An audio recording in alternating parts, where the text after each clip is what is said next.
Trains in the year to September were less reliable than last year, except for the month of March. That's according to an indicator that tracks mean kilometres between failure, or MKBF. Now, Singapore authorities now want to publish other metrics as well to better reflect commuters' experiences. Charlotte Lim with more. Last year, trains travelled 1.98 million mean kilometres before experiencing another fault lasting more than 5 minutes. And in data available up until September this year, trains did not perform better than this, except for March. Singapore has been publishing MKBF as an indicator of rail reliability since 2016. One industry observer says using this fault-based metric has its limitations, especially when new rail lines open. For instance, the Thomson East Coast Line began opening in 2020 and is not fully operational yet. For new train systems or new train rail lines, we will realize that there is a lot of teething periods whereby we are also training up the systems to adapt to the operating conditions. And this means that when we look at the number itself, it does not mean anything that can actually tell us how good or how bad this line is, because the new line and the old lines have an inherent difference.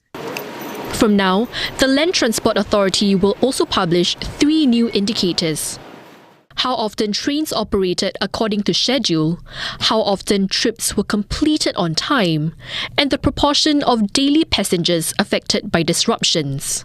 In September, delays longer than 30 minutes took place along the Circle and East-West lines. Despite this, trains operated and arrived according to schedule more than 99% of the time, and less than 1% of daily passengers were affected by those delays. Professor Ong says the new indicators focus on what passengers actually experience on their daily commute. He adds these are also more precise measures that operators can use to pinpoint pain points. Let's say there's a punctuality problem.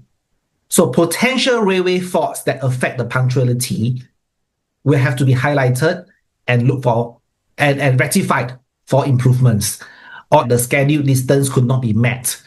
Then the question is, what has actually happened? And is it an operational problem or is it a systems problem? And these, I would have to say that it will actually help to understand the factors, rectify them correctly so that the reliability can be improved. Another observer says these additional metrics allow for more ways to compare the MRT with other major metro systems around the world. Many Singaporeans have traveled to these places, and they often have the impression that Hong Kong and Japan is doing better in public transport reliability than Singapore is. So they would say, why don't we learn from them? But actually, it's more that we should learn from each other because our performance is very similar to that of Hong Kong and Japan. Where our performance may fall short is compared to Taipei, compared to Chinese metro systems. He suggests that future indicators could further reflect whether incidents took place at peak or non-peak travel times and how much inconvenience they caused.